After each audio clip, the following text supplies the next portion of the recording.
अस्सलाम वालेकुम दोस्तों, वेलकम टू माय चैनल अलियातिश नावल्स ऑफिशियल। आई होप आप सब लोग ठीक होंगे। आज हम पहली मोहब्बत की 20वीं किस्त के साथ हाज़िर हैं।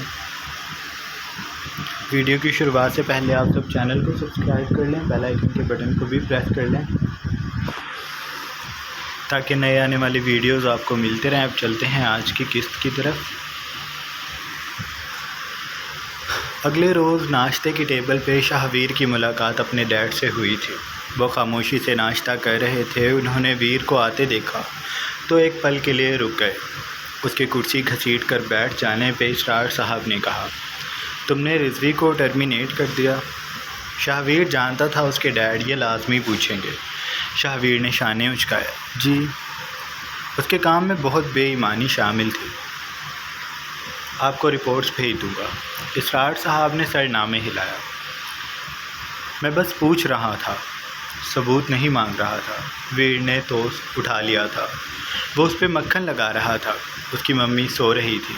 आज डाइनिंग में वो दोनों ही मौजूद थे। शाहवीर ने टोस्ट का टुकड़ा कुतरने के बाद अपने डैड को देखा।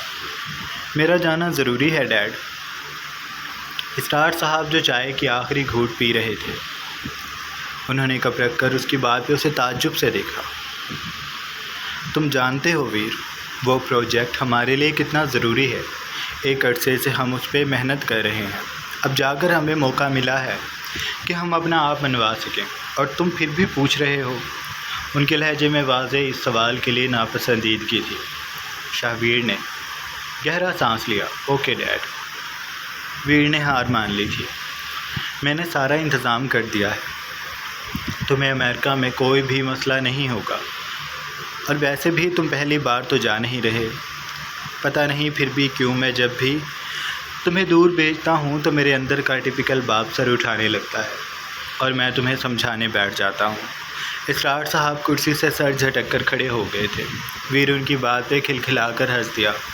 वो भी खड़ा हो गया था। नाश्ता उसने कर लिया था। I love you dad. वो अपने डैड के सीने से लगा तो वो मुस्का दिए। ध्यान रखना अपना।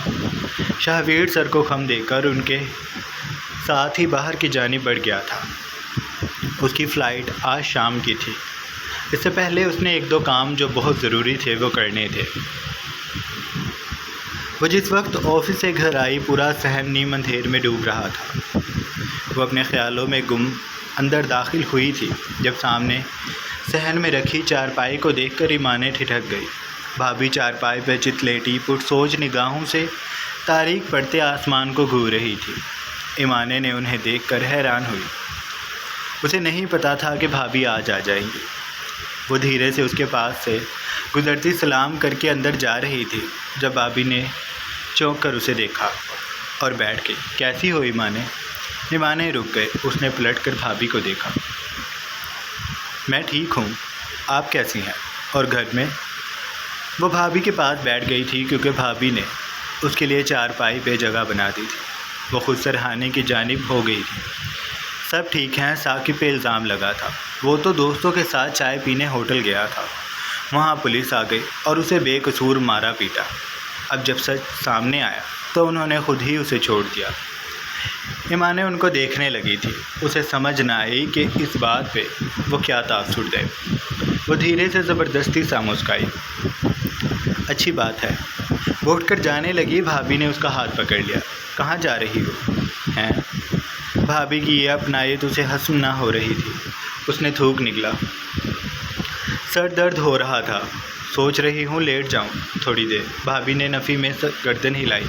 अरे मगरिब का वक्त होने वाला है। इस वक्त लेटा नहीं करते। तुम्हारे लिए चाय बना कर लाती हूँ। ईमाने शजदर सी खड़ी रह गई। उसे अपने कानों पे यकीन ना आया था। वह ऐसे पलटी जैसे उसके पीछे मौजूद किचन में कोई भूत दाखिल हुआ हो। वो वहशत से आंखें फैलाकर देख रही थी।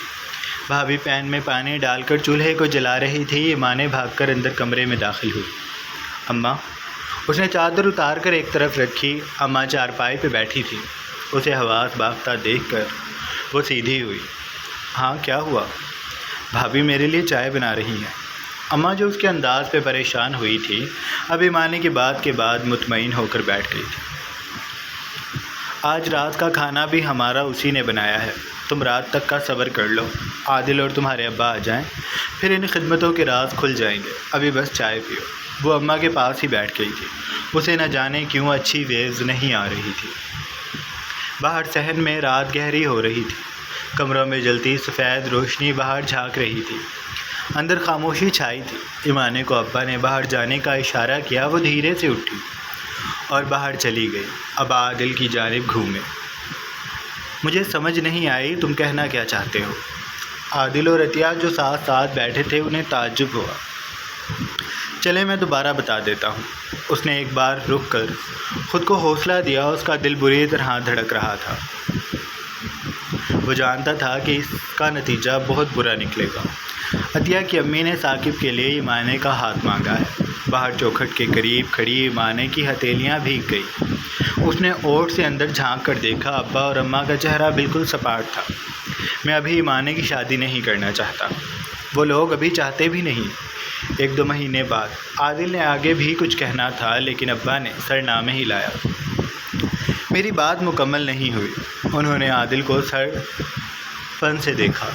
मैं ये कह रहा हूँ कि मैं भी ईमाने की शादी जल्दबाजी में साकिब जैसे लड़के से नहीं करना चाहता। अगर कोई मुनासिब रिश्ता हुआ, मुझे मिला, तो मैं कल ही कर दूँगा ईमाने की शादी। लेकिन वो साकिब कभी भी नहीं हो सकता। और तुम्हें भी सोच कर ये बात मुझसे करनी चाहिए थी। तुम जानते हो वो किसके माश का है। अतिया को उनकी बात बुरी लगी। अब्बा जी, उस पर इल्ज़ाम लगा था। उसमें हैं कुछ बुराइयां, लेकिन वो बुरा नहीं है, नादान है। शादी तो बड़े बड़ों को सुधार देती है। अम्मा उसकी बात पे तल्खी से मुस्काई। बिल्कुल नज़र आ रहा है। उन्होंने आदिल पे चोट की थी। इसमें कोई बुराई नहीं है। मैं गारंटी लेता हूँ ईमानी की। मुझे तुम्हारी गारंटी नहीं चाहिए। मैंने कह दिया जो कहना था। मेरी बेटी की ज़िंदगी तजर्बा गाह नहीं है जो साकिब को सुधारने के तजर्बे में लगा दे। वो मेरी बेटी है। अगर उसकी कहीं अच्छी जगह शादी करूँगा मुझे जल्दी में कुछ भी नहीं करना। तुम लोग कहीं और देख लो। आदिल एकदम से खड़ा हुआ। मैं वहाँ ज़ुबान दे चुका हूँ। अब्बा ने उसे अचंभे से देखा। किस हक़ से? वो उसके मुकाबिल आ गए। कौन सा हक़ है तुम्हारा ईमाने पे? तुमने उसके लिए क्या किया है जो तुमने ज़ुबान दे दी? तुम्हें वहाँ बोलते हुए सोचना चाहिए था। मैं ईमाने को कुएं में हरगिज़ नहीं धकेलूँगा। आदिल बाप को घूर रहा था। आपने हमेशा मेरी लोगों में बेइज्जती की है। आप हमेशा मेरे साथ यही सब करते आए हैं। आपको मेरी इज़्ज़त का बिल्कुल ख्याल नहीं है। मैं ही पागल था जो मैंने ये सब सोचा कि हम ईमाने के फ़र्ज से जल्दी सुबकदोश हो जाएं। मेरे माँ बाप को सुकून आ जाए। लेकिन खैर, वो एक लम्हे को रुका। अब्बा वैसे ही उसे सर्द मोहरी से देख रहे थे। आज से मेरा आप लोगों से कोई ताल्लुक़ नहीं है। उसकी बात पे ज़ख्मी अंदाज से अब्बा मुस्काए। तुम्हारा ताल्लुक़ तो वैसे भी हमसे बिल्कुल भी नहीं था। तुम्हें अपने कमरे के अलावा इस घर के किचन और बाथरूम से दिलचस्पी है, और इसके अलावा किसी चीज़ से नहीं है। आदिल कुछ कहने लगा, लेकिन फिर उसने सर झटका। ठीक है अब्बा, अब से मैं यही करूँगा। और कभी मेरे सर पे इस घर की या ईमाने की ज़िम्मेदारी आई तो उसे ऐसे ही सर से उतारूँगा जैसे आपको मुझसे तवक्को है। न जाने क्यों आदिल की बात पे बाहर खड़ी ईमाने का दिल डूबा था। उसने मुट्ठियाँ भींच ली थीं। उसका जिस्म काँप रहा था। खौफ उसके दिल में रात की स्याही की मानिंद उतर रहा था। ऐसा कभी भी नहीं होने दूंगा मैं। तुम बेफिक्र रहो। अब्बा ने कहकर रुख मोड़ लिया था। अतिया और आदिल कमरे से निकल गए थे और ईमाने में इतनी हिम्मत पैदा नहीं हो रही थी कि वो अब अंदर चली जाए। लाज के पेपर शुरू हो गए थे। वो पूरा दिन घर में पढ़ती रहती थी। शाह जब उसे इतनी तवज्जो से पढ़ते देखता तो उसे हैरानी होती थी। तो मुझे दिखाने के लिए तो नहीं किताबें लेकर बैठी रहती कि कहीं मैं तुम्हें एकेडमी ना लगा दूँ। लाज ने उसे अफसोस से देखा। मैं आपको दिखाने के लिए ऐसा कुछ भी नहीं करती। मेरी भी कोई इज़्ज़त है माशरे में, इसलिए पढ़ रही हूँ। और दूसरी बात, मुझे अपनी इज़्ज़त से ज़्यादा आपकी इज़्ज़त का ख्याल है। जब मेरा रिज़ल्ट आएगा और आप जाकर पता करेंगे तो आपको इस बात का दुख मैं नहीं देना चाहती कि आपकी बीवी निकम्मी है और फेल हो गई। मैं बहुत लायक हूँ। बल्कि मैं ये आपको क्यों बता रही हूँ, ये मेरा रिज़ल्ट आपको बताएगा। देखते जाएं आप। लाज ने उसे चैलेंज देने वाले अंदाज में बोली थी। शाह उसकी बात पे हंस दिया। इधर आओ। शाह उसे अपने घुटने पे बिठाने लगा कि वो पीछे हो गए। मेरा पेपर है शाह कल। तो मैं क्या कह रहा हूँ, आप किस करेंगे, मुझे नहीं थकना आज प्लीज़। किस करने से कौन थकता है, मैं थक जाती हूँ, मेरे लिप्स दर्द करते हैं, आप बहुत बुरे हैं। वो नरूठेपन से बोली थी। शाह उसकी बात पे शरीर अंदाज में मुस्काया। आज करता हूँ, आज देखना बिल्कुल भी दर्द नहीं होगा और मज़ा भी आएगा। इधर आओ। उसने लाज को ज़बरदस्ती अपने घुटने पे बिठाया था। शाह नहीं। शाह ने उसे नाराज़ी से देखा। तुमने अब बड़े होना है और हमने अब जल्दी जल्दी बड़ों वाला प्यार भी करना है, इसलिए तुम्हें अब मैं हर रोज़ ट्रेनिंग देने का सोच रहा हूँ। चलो सीधी हो जाओ, वरना मैं बुरा पेश आऊँगा। लाज ने उसे बेबसी से देखा। आप गंदे हैं। शाह ने सर हिलाया। बहुत ज़्यादा भागना नहीं। वो उस पर झुकने लगा था। लाज की सांसें एकदम से ही बंद होने लगी थी। पूरे वजूद में चूटियाँ रेंगने लगी थी। शाह का लफ्ज़ उसका दिल दहला देता था। वो एकदम से जुनून पे उतर आता था। उसके नाजुक लबों पे शिद्दतें लुटाता वो जुनून की हद तक बेपरवाह हो जाता था। लाज उसके सीने पे मुक्के बरसाने लगी थी। शाह बस थोड़ी देर हो। नहीं, बस ना मान जाओ ना, अभी तो मैंने शुरू ही किया था और तुम मुझे तड़पाने लग जाती हो। वो नाराज़ होता दोबारा अपना अमल जारी करने लगा था। लाज का दिल उसके हल्क में आ गया था। बेबसी सी बेबसी थी। वो उन लम्हों को अभी महसूस नहीं कर पाती थी। उसे तकलीफ़ होने लगती थी। लाज बड़ी मुश्किल से उससे दूर हुई थी। अब और नहीं। वो गहरे गहरे सांस भरने लगी। शाह बदमज़ा हुआ था। तुम बस ये कुछ दिन सब्र करो, मैं तुमसे एक एक रात का बदला लूँ। तुम मुझे तड़पा रही हो, मैं तुम्हें तड़पाऊँ। तुम मुझ पे रहम नहीं कर रही, मैं तुम पे रहम नहीं करूँगा। वो नाराज़ी से कहता बेड पे जाकर लेट गया था। लाज ने सुकून का सांस लिया था। वो दोबारा से किताब उठाकर पढ़ने लगी थी। उन्हीं दिनों एक वाक़या हुआ। जब वो पेपर देकर घर आई तो उसे पता चला कि बीजान, फुप्पो और शिरीन किसी जानने वाले के घर अचानक हो जाने वाली फौतगी में गई हैं। घर में बस वो फ़िलहाल अकेली थी। फिर कुछ देर में साइम भी आ गया। साइम आते ही अपने कमरे में चला गया था। वो लाज से जानबूझकर फासला रखता था। उसे अब अच्छा नहीं लगता था कि वो लाज के करीब जाए। जिस वक्त साइम आया था उस वक्त लाज सो रही थी। उसे उठने पे पता चला था कि साइम घर आ गया है। वो बड़ी मुश्किल से अकेली कमरे में सोई थी जब उसे पता चला कि अब घर में उसके और शर्फा के अलावा साइम भी है। तो वो उसके कमरे में पहुंच गई। कहाँ जा रहे हो? वो तैयार हो रहा था। लाज के अचानक कमरे में आ जाने से वो चौंका था। अकेडमी। साइम बिना बताकर दोबारा से शीशे की जानिब देखने लगा था। लाज उसके बेड पे बैठ गई थी। ना जाओ, मैं घर पे अकेली हूँ, बेशरफा भी है, लेकिन मुझे फिर भी डर लगेगा। बेशरफा में ही जिन आ गए तो वो परेशान थी। साइम ने बाल समेत सेट करके कंघा रखा और अलमारी की तरफ बढ़ गया। नहीं आते, तुम शाह को बुला लो, मेरा जाना ज़रूरी है। वो जानता था अब इस घर में अगर अकेले लाज के साथ कोई मर्द रह सकता है तो वो शाह के अलावा कोई भी नहीं है। उसे लाज के अपने कमरे में भी आ जाने से मसला था। वो बेचैनी महसूस कर रहा था। कोई आ गया तो, किसी ने देख लिया तो, जैसे ख्याल न जाने उसके दिल में क्यों आ रहे थे। वो अपना बैग उठाकर बाहर की जानिब जा रहा था जब लाज ने हमेशा जैसी बेतकल्लुफ़ी से साइम का हाथ पकड़ लिया। तुम मुझसे नाराज़ हो? उसके लहजे में दुख था। इतने बहुत सारे दिनों से वो यही बात महसूस कर रही थी। तुम मुझसे बात भी नहीं करते अब, पहले तो तुम ऐसे नहीं थे। साइम ने उसका हाथ अपने हाथ से हटाया।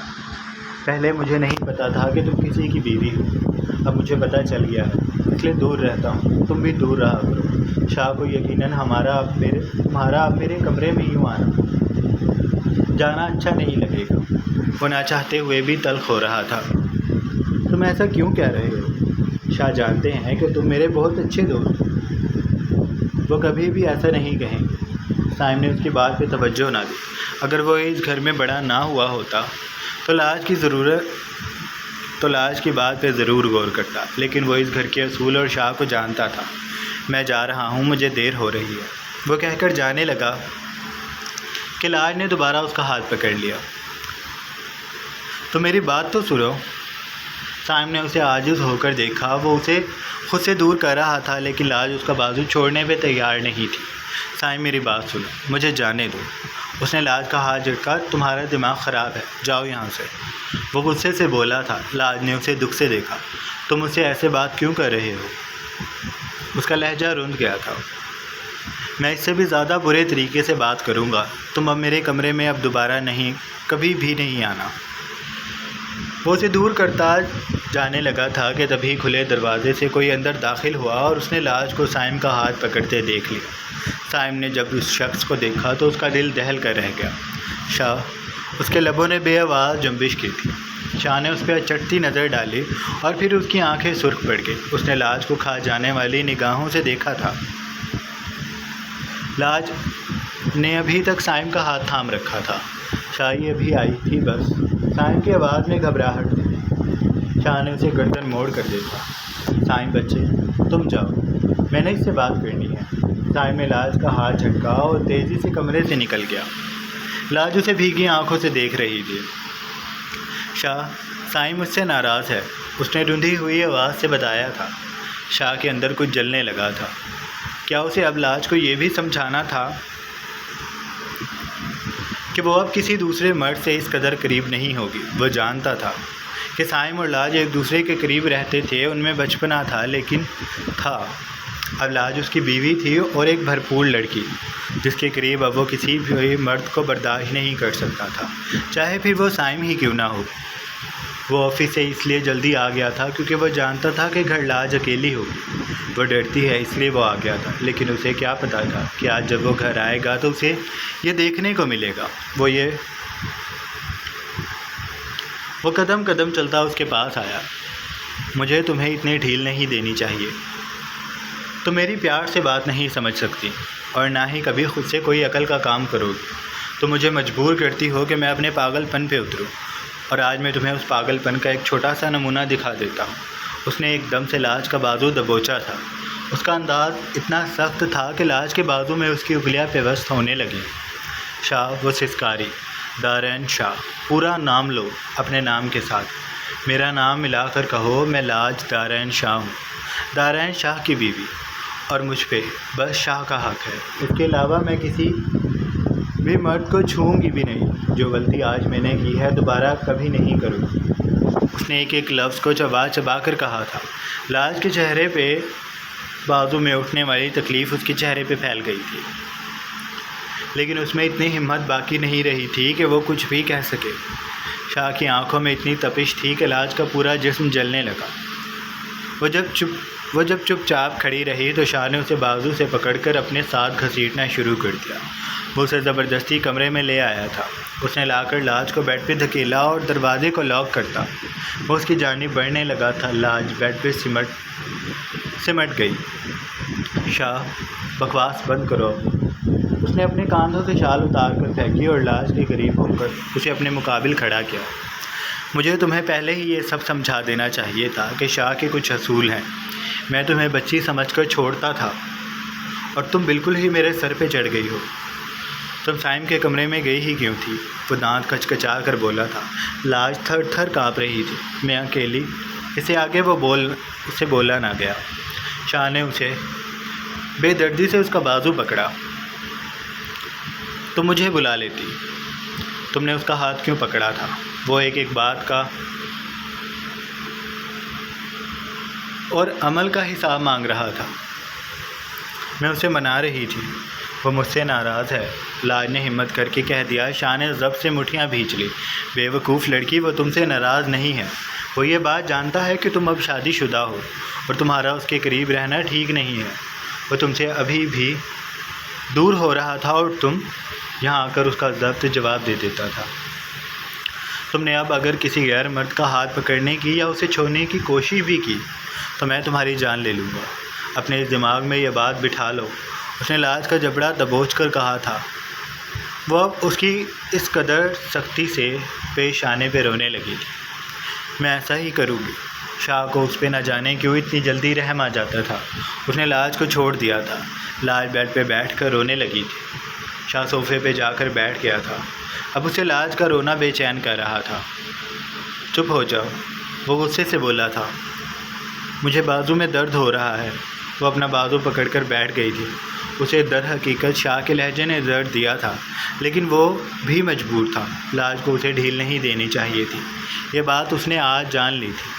अगर वो उसके साथ ऐसे ही नरम पड़ा रहा तो वो कभी अपनी जिम्मेदारियों पे तवज्जो नहीं देगी। और बीजान ठीक कहती थी कि लाज ने इस हवेली के वारिस की माँ बनना है। आज नहीं तो कल ये होना ही है।